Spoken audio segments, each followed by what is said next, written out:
Assalamualaikum warahmatullahi wabarakatuh. Pada kesempatan ini saya ingin mengemukakan perbedaan pendapat, karena perbedaan pendapat itu pastilah membawa rahmat. Saya 15 tahun duduk di LAM mulai 2006 sampai 2015. Nah, selama 15 tahun saya di LAM itu saya melihat hukum adat yang ada di Provinsi Jambi ini rusak berat. Istilah saya luko balung tinggal buek, luko berat itu artinya. Salah satu penyebab adalah tidak adanya kesatuan pendapat dari tokoh-tokoh hukum adat, baik tokoh hukum adat yang ada di LAM atau yang di luar LAM.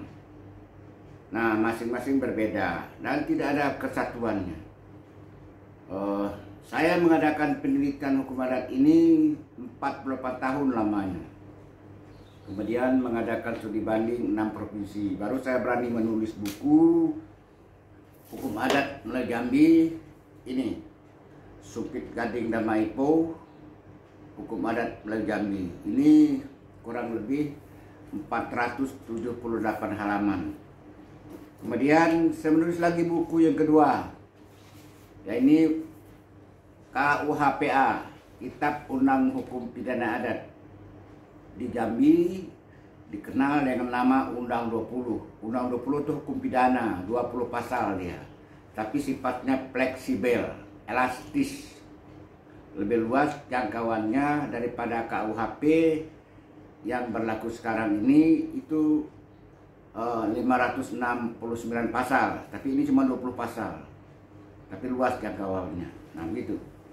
Kemudian yang ketiga, karena peradilan adat sudah dihapus oleh pemerintah pusat melalui pasal 1 ayat 2 Undang-Undang Nomor 1 DRT tahun 1991. Jadi di tahun 51 dulu sudah dihapus.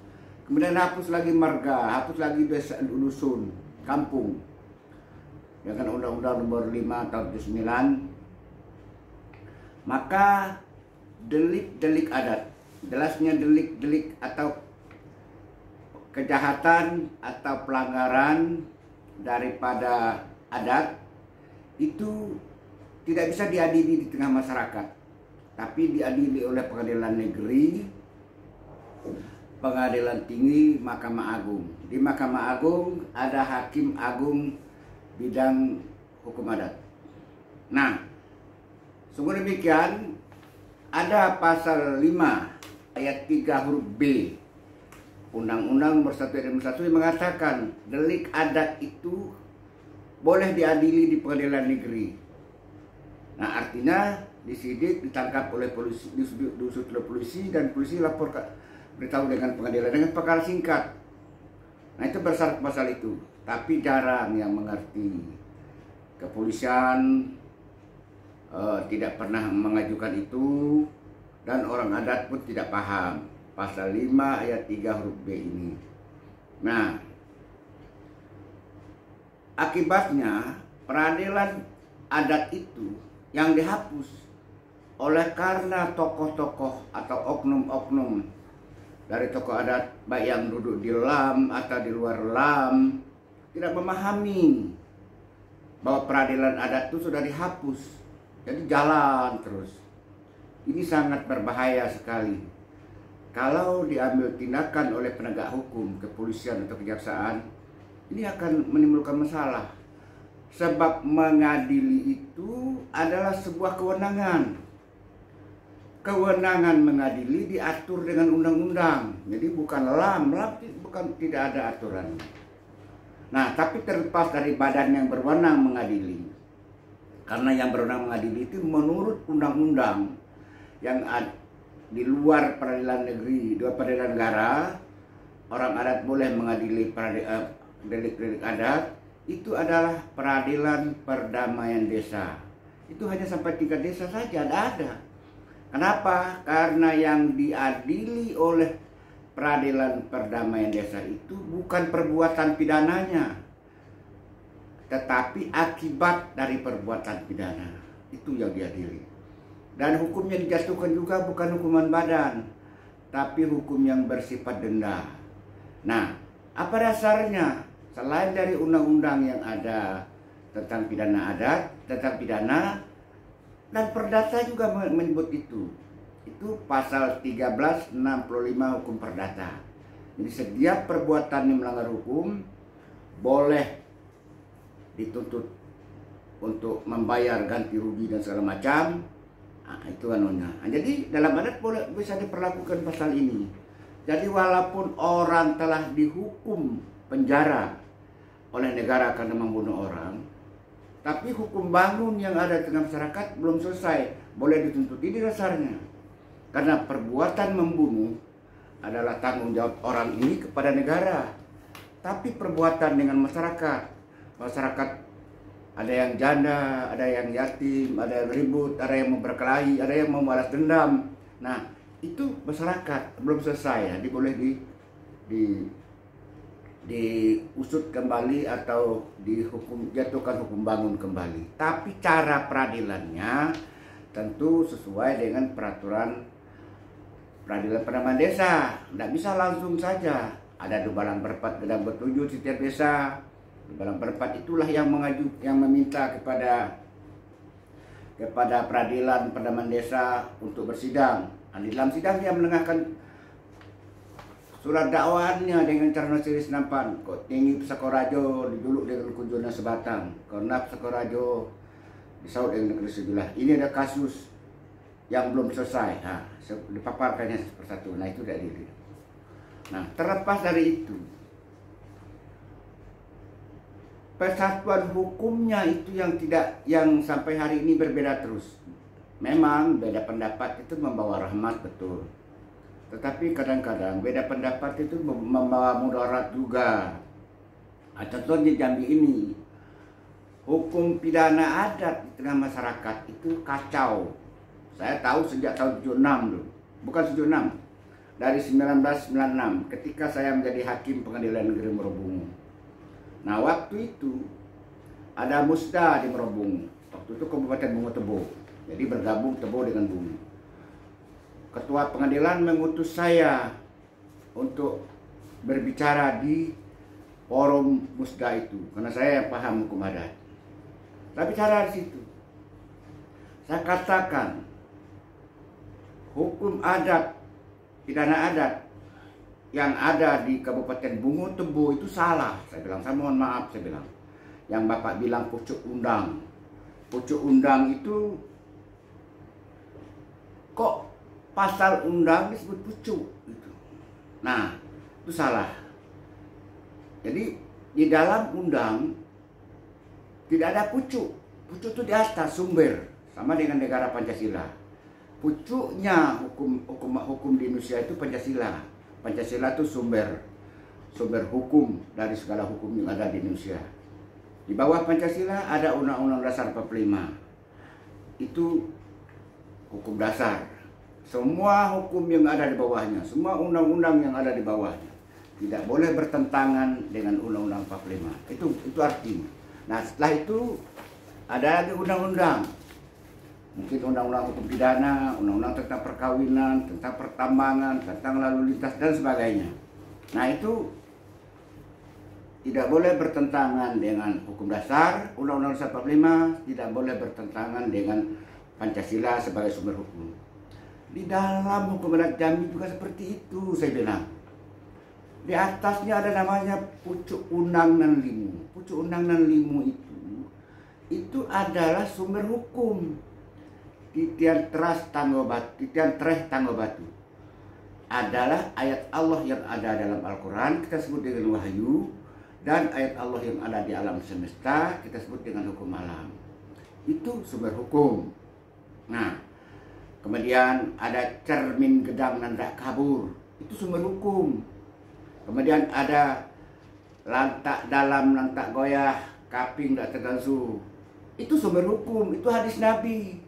Kemudian kata mufakat. Kata mufakat itu fakta sunser panda namanya.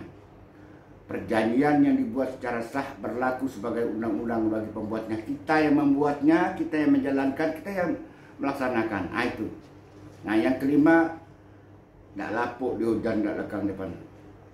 Itu maksudnya sumpah. Nenek moyang kita bersumpah untuk melaksanakan yang 4 tadi. Di antara setengah batu, cermin gedang tak kabur, tak dalam tak goyah, kaping tak masuk, kata mufakat. Nah kalau kita dipakai terus, kata nenek moyang kita, maka dia tidak lekang di panas, tidak lapuk di hujan. Karena terus jalan pasal karena ditempuh adat baru sebab dipakai. Nah di bawah itu baru ada namanya hukum dasar. Jadi kalau Undang 45 hukum dasar bagi negara, kalau dalam hukum adat ada hukum dasarnya itu adat yang 4. Nah adat yang 4 ini hampir sama dengan Sumatera Barat, sama Riau, cuma beda susunannya saja, pengertiannya sama. Nah kalau kita membaca Tambo adat alam Minangkabau, saya dulu lebih 30 saya punya buku judul-judul Tambo yang Minangkabau. Antara lain yang paling tua itu karangan Datuk Batua Sangu, itu yang tertua yang saya dapatkan. Nah itu disebut situ hukum dasar. Juga buku-buku yang ditulis oleh Lam pada tahun 93 sampai 2001 kalau salah, itu menyebut hukum dasar. Nah ketika di Morobungo saya katakan pucuk undang itu salah, itu hukum pidana di bawah hukum dasar, di bawah adat yang 4. Nah tapi ya namanya saja orang sudah sempat tenar, tidak mau merubah pendapatnya, perbuatannya. Nah karena pucuk undang itu yang di Morobungo itu adalah bagian dari Undang 20. Nah dari pasal 1 sampai 8 masuk Undang-Undang 8. Lebih celakanya lagi di dalam pasal 11 sampai 20 itu yang disebut di sana itu tidak bisa dilaksanakan. Tidak bisa dilaksanakan. Karena yang disebut di sana itu anak undang. Anak undang yang 12. Anak undang 12 itu disebutkan pasal 1 undang-undang yang berkaitan dengan hak Allah. Pasal 2 undang yang berkaitan dengan anak Adam. Pasal 3 undang yang berkaitan dengan hak rumah tengah. Gimana melaksanakan itu? Kalau yang disebut oleh undang, semua ilmu hukum yang ada di dunia ini mengatakan undang itu adalah aturan tentang perintah dan larangan. Jadi ada jelas kita ini dilarang, ini dibolehkan gitu. Kalau tidak ada itu apa? Nah, jadi juga termasuk untuk yang disebut undang itu.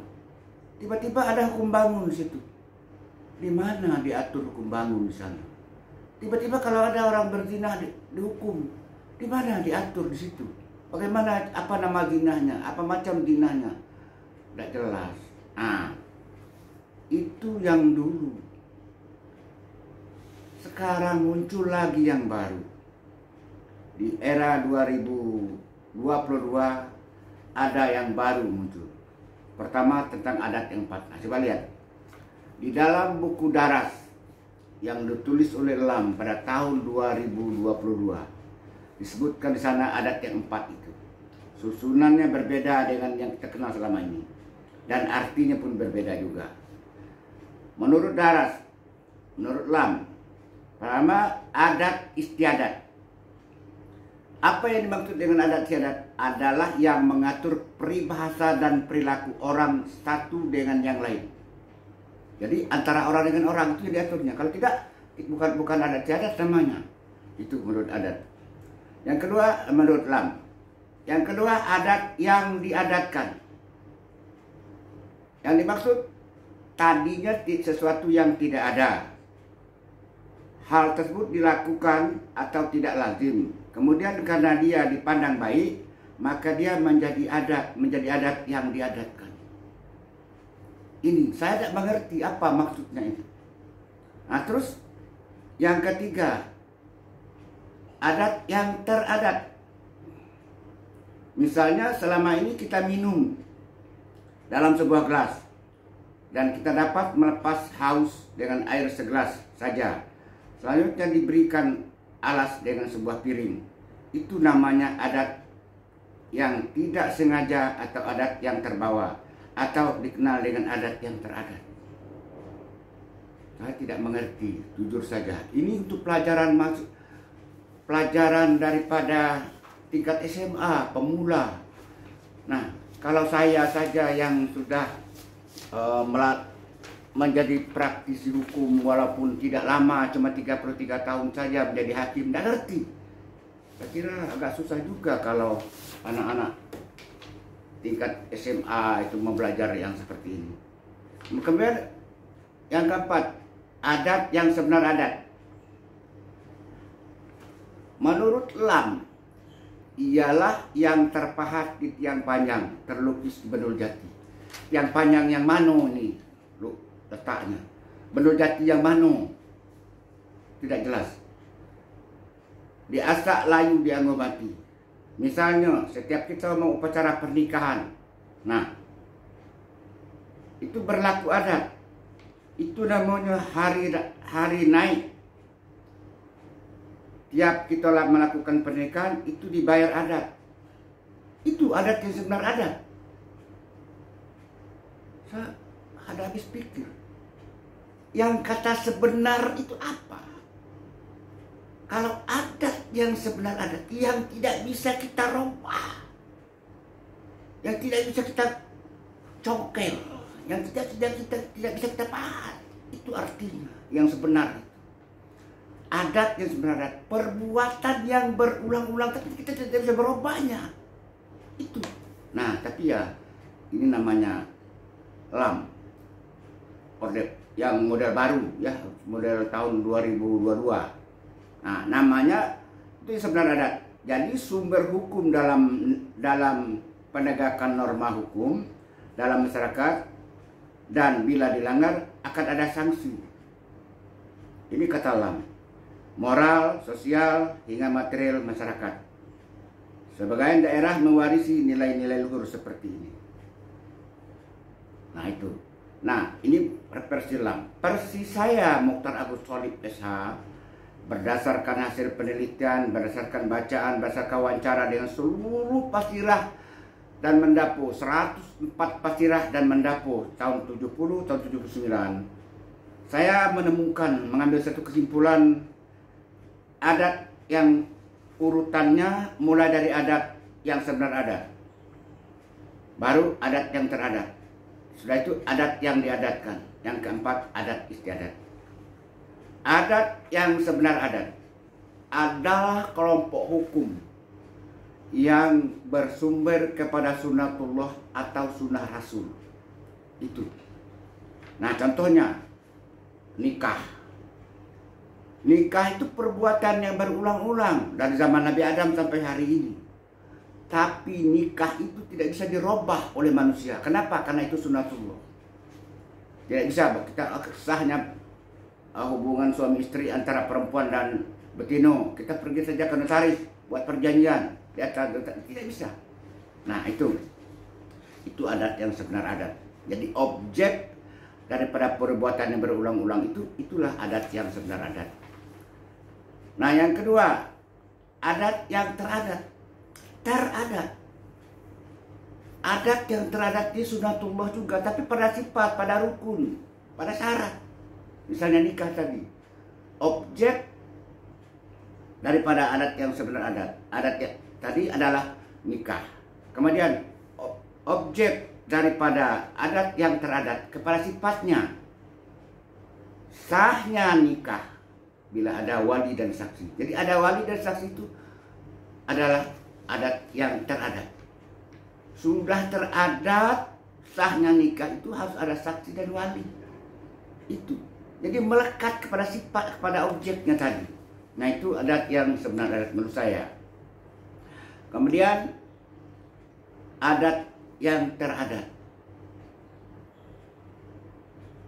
Adat yang diadatkan. Jadi pertama adat yang sebenar adat, yang kedua adat yang teradat, yang ketiga adat yang diadat. Adat yang diadatkan itu adalah perbuatan yang berulang-ulang, tetapi kita manusia yang membuatnya.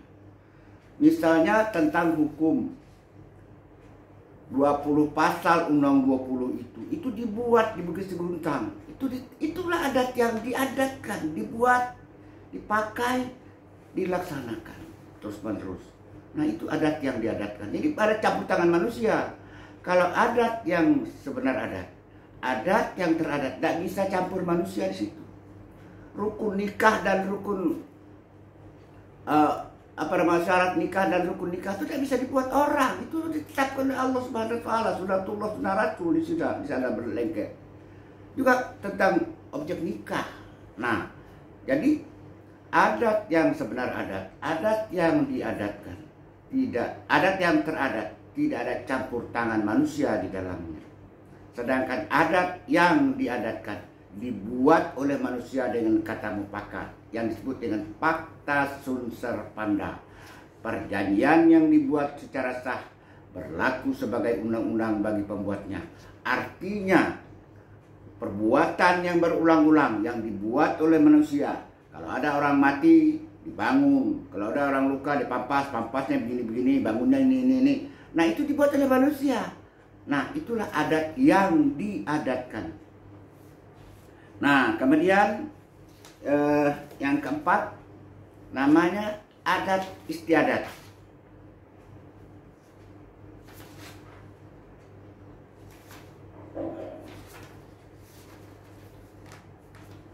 Adat istiadat ini dia bersifat budaya. Dia sumber hukum juga, tapi bersifat budaya. Merupakan jati diri orang. Kan adat istiadat itu ada dua kelasnya. Pertama bersifat budaya. Kenapa saya berpakai baju ini? Kenapa orang berbaju lain? Kenapa saya pakai hitam? Ini budaya. Tapi ada juga dalam bentuk etika. Nah, di dalam bentuk etika inilah yang disebut dengan adat istiadat di sini. Misalnya setiap orang harus sopan santun, setiap orang harus berbuat baik, setiap orang jangan berkata kasar, yang tua dihormati, yang muda disayangi. Kalau lewat depan orang kita harus membungkuk, kalau ketemu orang kita harus mengucapkan salam. Itu adat istiadat, melekat pada diri kita. Itu menjadi sumber, itulah hukum. Memang dia kalau dilanggar tidak ada hukum sanksi pidananya, tetapi sanksi moralnya. Misalnya saya masuk pada orang banyak nyelonong saja, orang bilang orang kurang ajar Pak Mokhtar ini, baca salam aja tidak. Nah, itu bisa dihukum tidak, tapi hukum sanksi moral ada. Nah, itu adat istiadat. Nah, ini perbedaan. Nah, silakan saja masyarakat yang menilainya. Kemudian tentang Undang-Undang 20, ini luar biasa. Kalau Undang 20 versi Bungo Tebo terdiri dari Undang-Undang 8 ditambah dengan anak Undang-Undang 12. Nah, masih adalah kebenarannya sedikit. Cuma di anak Undang-Undang 12 tidak bisa dilaksanakan. Profesor manapun tidak bisa melaksanakan itu. Jangankan orang seperti saya yang bodoh ini. Orang pintar pun profesor, doktor, SH, segala macam, ahli hukum, Pak Muzak, Profesor Muzak, Dr. Muzakir, ahli hukum pidana, itu tidak bisa. Nah, pasti tidak bisa itu melaksanakan itu. Nah, itu Undang 20 yang ada di Bungo Tebo dulu. Terdiri dari Undang 8 ditambah dengan anak Undang 12. Anak Undang 12-nya kembali pada Allah, kembali pada Allah. Itu tidak ada yang bisa di apa? Yang ada perbuatan yang dilarang atau perbuatan yang dilarang ada. Nah, kalau Undang 20 di Minangkabau lain lagi. Undang 8 tambah anak Undang 12 juga. Tapi yang 11 itu sebenarnya hukum acara. Berjalan bergege, pergi kering balik basah. Nah, gitu anunya. Itu hukum acara sebenarnya, itu bergabung. Kita akan mengadakan penelitian di Sumatera Barat selama 4 tahun. Nah, tetapi ada yang aneh sekarang ini. Nah, walaupun Undang 20 yang ada di Bungo Tebo itu terdiri dari Undang 8 tambah anak 12 itu masuk lagi dalam buku sejarah Bungo Tebo, masuk lagi dalam bukunya Pak Kemas Arsat kalau saya tidak keliru itu. Sama dengan itu juga bunyinya. Nah, saya tidak mengerti sebagai seorang mantan hakim, tidak paham, tidak bisa melaksanakannya. Nah, sekarang versi buku daras Undang 20 itu bunyinya begini. Pertama, umbai dalam kurung penipuan. Bagaimana bentuknya yang disebut dengan penipuan itu? Cara perbuatannya apa? Tidak jelas. Bagaimana hukumannya? Tidak jelas. Kemudian dego-degi. Dego. Kalau dulu dago yang saya dengar. Sumatera Barat, Riau, buku Lam yang lama, buku Pak Kemas Arsat, buku Kabupaten Tebo, sejarah Tebo itu dago. Dago dagi itu. Nah, artinya dago itu memberontak dengan kekuatan senjata kepada pemerintah yang sah. Itu dago. Kalau dagi melakukan memfitnah pemerintah yang sah sehingga orang ribut, itu dagi. Nah, di sini dego-degi. Dego-degi ini artinya menakut-nakuti mencapai tujuan. Kayak apa bentuknya? Bagaimana menghukumnya? Enggak jelas. Yang ketiga, pasal ketiga, belum enggan terbang, belum beranting patah, belum gajah nempuh, belum gurun layu. Tidak ada orang ini lewat di tempat itu. Tidak ada orang lain lewat di tempat itu. Tidak ada orang kehilangan. Setelah orang itu lewat di tempat itu, orang kehilangan. Perbuatan apa yang dilakukan orang lewat itu kok bisa dihukum? Kemana cara menghukumnya? Apa hukumannya? Tidak jelas. Jadi hukum itu adalah perintah dan larangan. Kalau tidak ada perintah dan larangan, bukan hukum namanya. Yang ketiga, yang keempat, bajejak, babekeh, baurih, mempasin dalam penyelidikan belum dapat buktinya.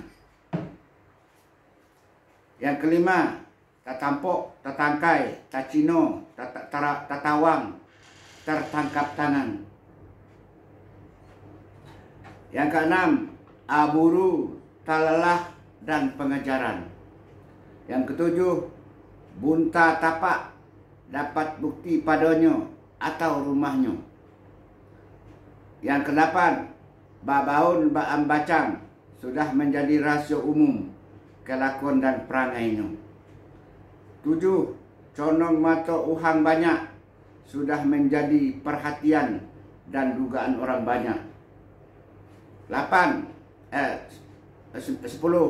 Awak gedang kelakun kecil, seorang pemimpin atau pejabat, perangainya sama dengan preman, tidak berakhlak dan berwibawa.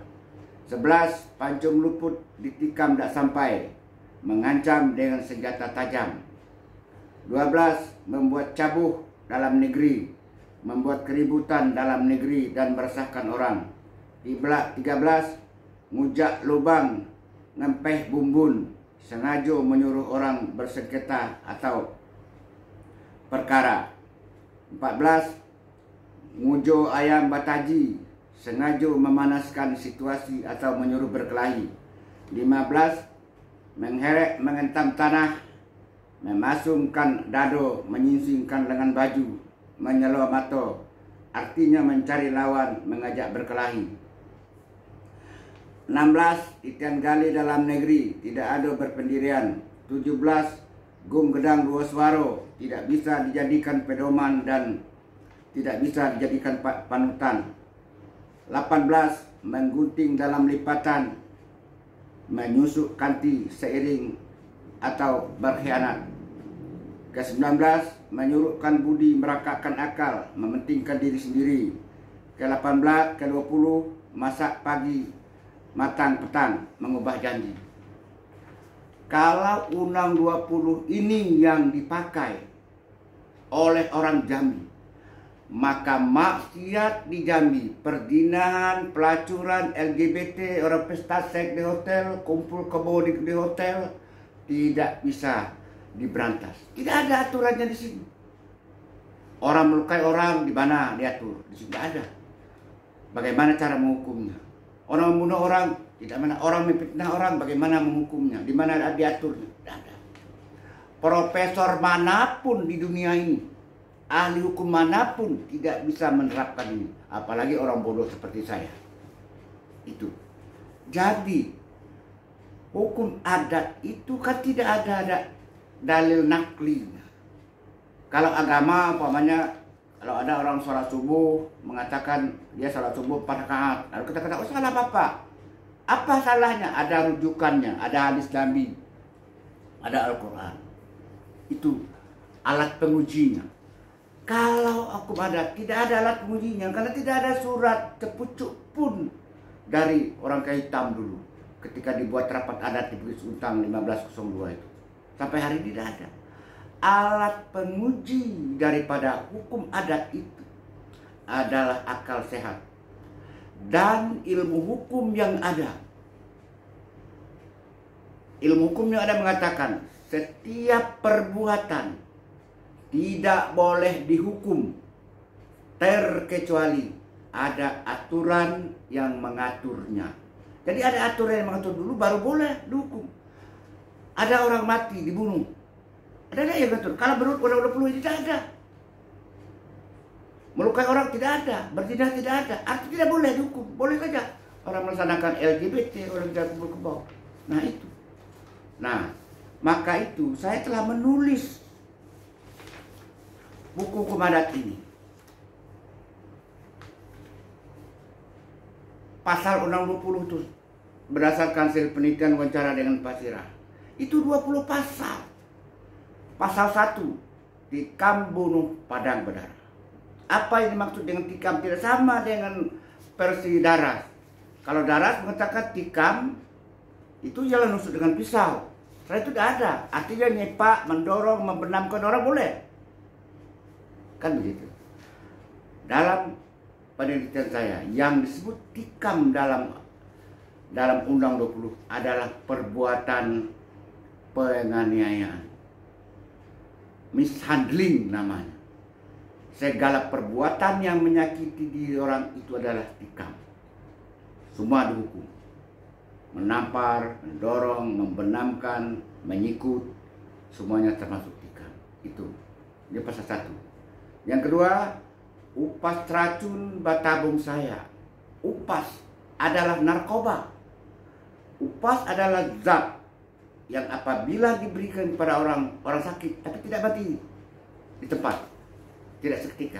Kalau racun, zat yang apabila dimakan orang, diminum orang, mati. Bisa mati dalam sempit seko, bisa mati dalam lapang seko, bisa mati dalam lungkang seko, atau 2 kali lungkang seko. Itu akibat.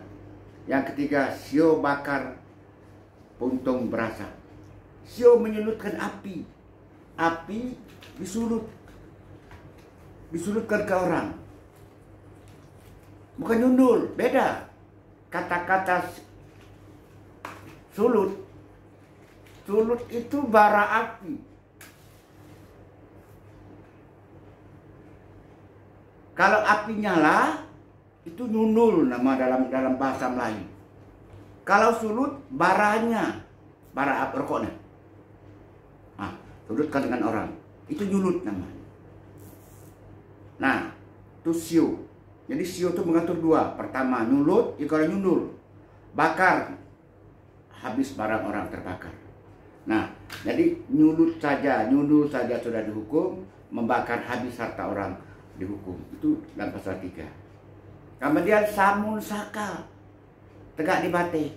Samun mengambil harta orang di perjalanan. Apakah perbuatan orang yang dilukai atau dibunuh itu tidak masalah, yang penting harta orang diambil. Kalau sakal adalah membunuh orang di perjalanan. Kalau dia barangnya diambil, dinamanya samun sakal. Kalau sakal saja tidak, dia bunuh orang di mana dia bunuh di jalan, itu sakal. Kalau samun sakal, membunuh orang hartanya diambil, itu pasal 4. Kemudian maling curi, dinding balabang. Maling curi, maling itu ngambil harta orang malam hari. Ketika curi ngambil harta orang siang hari, beda dia. Bawa coba tanya ke hakim ke jaksa, ke apa perbedaan maling dengan curi, berbeda. Nah, setelah itu baru ada rebut rampas, rebut, mengambil harta orang dengan akal sehat, mempunyai kesempatan, daya ingatan, maka termasuk judi di dalamnya, termasuk korupsi di dalamnya. Kalau rampas tidak, mengambil harta orang dengan kekerasan, maka dalam adat disebut rebut rampas maso belala. Itu. Nah, yang ketujuh, dago dagi, memberi dago dagi. Dago dagi itu memberi malu, kata adat. Memberontak. Ada orang memberontak kepada negara Republik Indonesia. Malu negara ini kepada negara lain. Kok ada pemberontakan di Indonesia? Pemberontakan 548, pemberontakan tahun 65. Malu negara. Nah, itu dago. Ada dagi. Dagi itu memfitnah pemerintah. Mengatakan pemerintah begini-begini. Sehingga orang tidak percaya kepada itu. Dagi nama dalam adat. Nah, pasal yang ke-9, ke-8 itu sumbang salah laku perangai. Sumbang salah, ada sumbang, ada salah. Bila dia bergabung baru cukup. Kalau sumbang saja tidak bisa dihukum. Sumbang maco, orang itu melihat ke bini orang, tidak bisa dihukum. Melihat orang telanjang, tidak bisa dihukum. Tapi bila melakukan satu kesalahan, memegangnya, baru sumbang salah. Ingat, sumbang salah itu adalah perbuatan yang tidak disenangi oleh satu pihak. Ada yang terpekik terpingkau, memperkosa, memaksa orang, mencium orang dengan paksa, sehingga terpekik dia. Jadi kalau ada istri orang berselingkuh dengan jantan lain, dia suka sama suka, itu tidak masuk di pasal sumbang salah. Sumbang salah itu ada terpekik terpingkau, ada paksaan, ancaman kekerasan atau kekerasannya, itu di situ. Nah, yang kelima, yang ke-9 itu induk salah namanya. Induk salah larang patang. Yang disebut induk salah itu tidak bisa diobati. Bapak menjinahi anak, anak menjinahi ibu, adik berselingkuh dengan kakak kandung, bagaimana memaafannya? Nah, itu dikatakan induk salah. Itu jelas sekali dalam Undang 20, dalam buku saya sudah ada. Nah, kemudian pasal 10 itu anak salah gesoh bagenjeng, mengatur 4 macam di situ. Pertama, tentang istri orang, tentang bini orang. Ada namanya salah tunjuk, salah gisel yang bulu, salah tepuk tapak tangan, salah pakai bok mandi. Nah, salah pakai bok mandi itu bisa kita tafsirkan kepada LGBT, kepada orang yang telanjang di luar. Kenapa? Karena menggunakan diri kita. Karena hukum adat itu sifatnya elastis. Nah, terus pasal ayat keduanya mengatur bujang gadis. Salah bujang gadis, bersalah bujang gadis, berbuat salah bujang gadis, berebut semak. Berebut semak itu kumpul kebo, nginap di hotel. Tapanjing, hamil. Situ diatur. Jelas ada aturannya, ada hukum yang dia ancamannya. Yang ketiga, mengatur kawin sumbang. Ada orang yang sesuatu yang dibolehkan dalam agama mengawini, tapi adat melarangnya untuk mengatur, bukan melarang. Tidak boleh sama sekali. 2 orang adik kakak, anaknya yang satu anaknya laki-laki, mereka kawin. Petuturannya berbeda. Tadi keduanya itu baik yang betino manggil yang bapak, yang jantan manggil ayah, betino bapak. Nah, sekarang dia kawin. Oleh adat diatur, itu disebut dengan kawin sumbang. Kemudian yang keempat, ayat keempat itu mengatur tentang kawin lari. Kawin lari tidak boleh, kawin tidak beradat. Di kampung ada adat. Nah, ada namanya mendagi nenek mama, ada namanya mendagi wali. Nah, itu pasal 10. Pasal 11 mengatur hukum bangun. Nah, mati dibangun, ganti dan hilang, itu bunyinya. Uang bangun itu seolah-olah ganti dan hilang. Bukan seperti sekarang. Orang adat makan kerbau, korban, ahli waris dari korban, jandonyo, anaknya tidak dapat apa-apa. Itu susahnya. Kemudian yang ayat ke-12 mengenai luko di pampe. Nah, tentang luko tinggi, luko rendah, luko balung tinggal buat dan semacam situ diatur. Kemudian pasal 13 tentang balu, ilham balu, bagaimana hukumannya. Pasal 14, amun maki tukul galo tentang memfitnah, orang telah mati, tentang orang telah hidup, di situ diatur. Dalam yang persilap sudah ada. Di mana diatur fitnah itu tidak ada.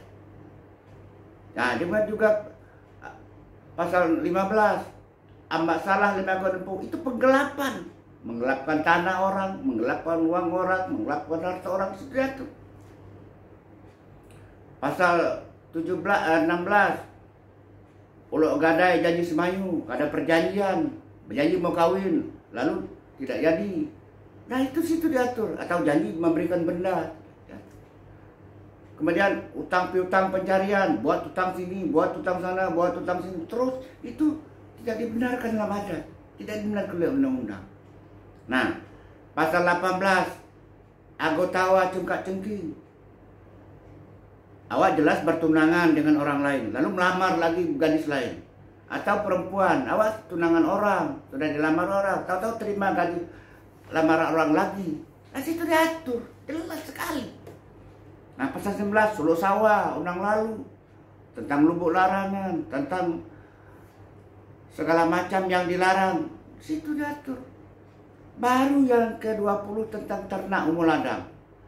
Kalau di persilam yang baru, ternak umur ladang tidak ada, tidak pernah tidak diatur. Ternak silakan saja, pantas ternak berkeliaran terus. Nah, jadi itu. Maksud saya dengan ada perbedaan pendapat, mari kita satukan pendapat. Sekarang siapa yang bertanggung jawab? Ada LGBT kemarin. 3 minggu lalu ada pesta seks anak-anak bawah umur di hotel. Dan sebelumnya ada ketangkap pasangan tanpa nikah di hotel. Dan setiap malam kalau kita lihat di kantor gubernur itu, dari kantor gubernur sampai ke kantor LAM, ada anak-anak duduk menjalin cinta kilat, peluk cium di tempat sepi. Di situ siapa yang bertanggung jawab terhadap moral orang Jambi? Dan setiap tahun di Jambi ini lahir anak di luar nikah. Saya tahun 2006 ketika di LAM saya sudah katakan 40 tahun ke depan anak yang lahir hari ini, kata saya 2006 itu, akan menjadi pejabat di Jambi. Lahir 2006, kemudian dia sekolah, dia mengaji, dia berpolitik, masuk partai ini tenar namanya, dia dipilih orang menjadi gubernur, menjadi DPR, menjadi wakil bupati, menjadi wali kota dan sebagainya macam. Anak siapa? Anak gotong royong. Dosa siapa? Dosa kita yang hidup hari ini. Sekarang siapa yang bertanggung jawab tentang baik buruknya hukum adat di Jambi? Apakah saya? Apakah Anda? Tidak. Yang bertanggung jawab adalah pemerintah daerah. Tapi pemerintah daerah ada badan yang diurusinya, yang ditugaskannya, dan dikasih biaya. Siapa dia? Wallahu a'lam.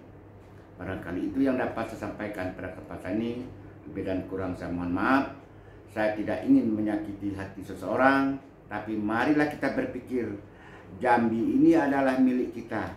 Mari kita perbaiki bersama-sama agar Jambi ini, agar anak cucu kita ke depan bisa hidup jaya mati sempurna. Wassalamualaikum warahmatullahi wabarakatuh.